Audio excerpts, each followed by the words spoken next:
Hello, and thank you again for joining me for day 104 for Monday, April 13th, 2020, here for 1 Kings 13 through 15. So, we have the kingdoms have split, and the 10 tribes of the north pulled away from the tribe of Judah. Only the tribe of Benjamin stayed with Judah. Thus, the two kingdoms become known as Israel in the north and Judah in the south.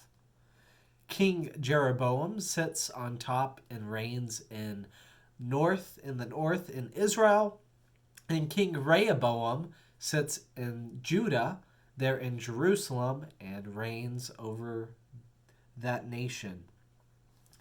So the section of First King mentions fights between the two kingdoms, both literally and spiritually. So let's dive into that here in 1 Kings 13. A son shall be born to the house of David, Josiah by name, and he shall sacrifice on you the priest of the high places who offer incense on you, and human bones shall be burned to you. These are the words from a prophet from the southern kingdom of Judah to King Jeroboam of the northern kingdom of Israel. This is a spiritual fight. Even more is said in 1 Kings 13:3. This is the sign that the Lord has spoken. The altar shall be torn down, and ashes that are on it shall be poured out. The prophet is foreshadowing a couple upcoming events. First, the kingdom of Israel will be reduced to ash because of Jeroboam's idolatry. I mean this in both Jeroboam's line is going to be destroyed, but also too that Assyria will come against Israel.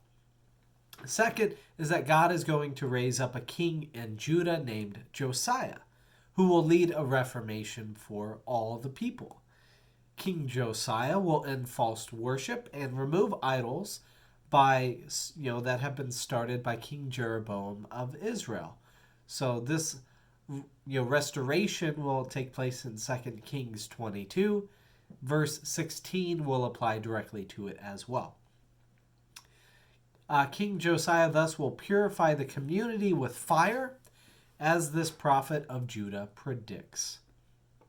Now, rightly, King Jeroboam of Israel is upset that somebody from Judah comes up to him to prophesy against him. So he sticks out his hand, and God prevents it by withering his hand.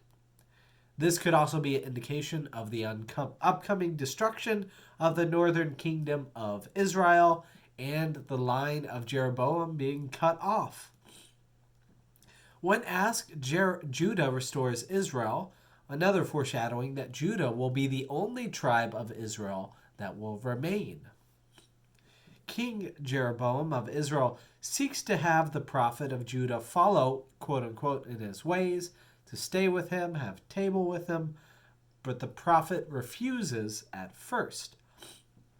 It's not until being deceived by a lying prophet of Israel that Judah finally falls into disobeying God's way.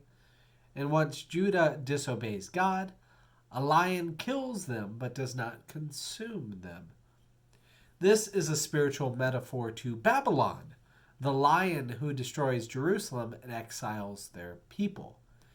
We have Daniel in the lion's den is also written around the exile in Babylon, so that lion symbolized there by Babylon. Babylon will not kill the line of David, nor devour the Jews, as Assyria will devour the tribes of Israel. This is also foreshadowed in 2 Kings 13:32. For the saying that he proclaimed by the word of God against the altar of Bethel and against the house of all the high places that are in the cities of Samaria shall surely come to pass. And so that area of Samaria being there in the northern kingdom, that will be where the Samaritans come from in Jesus' time. These people who were taken away by the Assyrians and assimilated, forced to intermarry with them. So they will be half-breeds, half-brethren to the Jews, and the ones who followed and worshipped in idolatry. So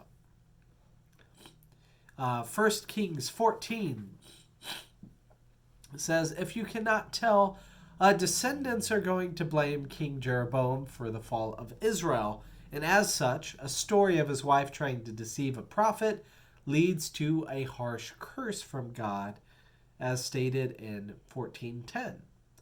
I will consume the house of Jeroboam, just as one burns up dung until it is all gone.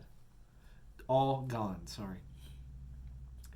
So the connection there is the house of Jeroboam is with dung. Not a good connection. And again, foreshadowing the upcoming Assyrian exile, we read these words in 14:15. He will root up Israel out of its good land that he has gave to their ancestors, and will scatter them beyond the Euphrates, because they have made their sacred poles, provoking the Lord to anger. Then we see a summary of Jeroboam's death and succession by his son Nadab, who doesn't last very long at all. Gets killed by King Baasha there, and I'll talk a little bit more about that in a second. But then we move on briefly to the tribe of Judah. What has the tribe of Judah been up to? King Rehoboam was doing the same sort of idolatry. So God sends King Shishak of Egypt to plunder Jerusalem. And the wealth of Solomon is gone, and gold is taken away. Also, they were at war with Israel from generation to generation. 1 Kings 14:30 says there was war between Rehoboam and Jeroboam continually. And then 1 Kings 15:32 says there was war between Asa and King Baasha of Israel all their days. Getting towards King Asa, King Rehoboam's death, his son Abijah reigns and dies, and then his grandson Asa begins to reign over Judah, while King Jeroboam is alive up north in Israel for all of that. So King Asa of Judah will reign 41 years and remove sources of idolatry in Judah. King Asa of Judah takes the Lord's gold and gives it to King Aram, or the king of Aram, in order to have them fight Israel. And so the king of Aram goes up against Israel and takes some of the lands, and King Asa even takes some of the stones and builds his city with it instead of one of the cities of Israel. So there is not a love loss here at this moment in time. On the other side, once King Asa kind of dwindles in his power, King Baasha of Israel comes into power and then kills all the descendants of Jeroboam, and continues in Jeroboam's idolatrous worship. So there is a lot that happens, a lot of kings rise and fall here with the two kingdoms. And as you can see, it's not going well for them. Egypt comes and attack the tribe of Judah. Aram comes and attacks the tribe of Israel. They are not stronger when they are divided, but yet they are still holding to the feuds that they have, and it's going to lead to both of their destruction. So I hope we are able to make amends with any of the challenges we have. Thank you for joining me and continuing in this journey here in 1 Kings.